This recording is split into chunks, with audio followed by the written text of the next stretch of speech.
ഞാൻ മംഗലാപുരത്ത് BSc nursing second year പഠിക്കുന്നു. എന്റെ സെക്കൻഡ് ഇയറിന്റെ എക്സാമിൽ ഫാർമക്കോളജി പേപ്പർ ഭയങ്കര ടഫായിരുന്നു. ഞാൻ എന്നും അച്ഛനോട് വിളിച്ച് കരയുമായിരുന്നു. അച്ഛൻ എനിക്കൊന്നും അറിഞ്ഞുകൂടാ, ഫാർമക്കോളജി ഫുൾ മെഡിസിന്റെ പേരാ, എനിക്കൊന്നും അറിഞ്ഞുകൂടായിരുന്നു എന്നൊരു കരയുമായിരുന്നു. അച്ഛൻ എല്ലാ ബുധനാഴ്ച ഇവിടെ വന്ന് പ്രാർത്ഥിക്കാറുണ്ട്.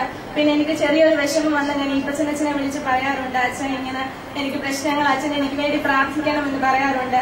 റിസൾട്ട് വന്നപ്പോൾ എനിക്ക് ഏറ്റവും കൂടുതൽ ഫാർമക്കോളജിക്കായിരുന്നു മാർക്ക് കിട്ടിയത്. ഏറ്റവും നന്നായിട്ട് എല്ലാ സബ്ജക്റ്റും നല്ല മാർക്ക് വാങ്ങിക്കാൻ എനിക്ക് പറ്റി. അതുപോലെ തന്നെ ഞങ്ങളുടെ കൂടെ ഫെയിലിയർ ആയിട്ട് ഒത്തിരി പിള്ളേരുണ്ട്. എല്ലാവർക്കും വേണ്ടി പ്രാർത്ഥിക്കണമെന്നും കൂടി പ്രാർത്ഥിക്കണം.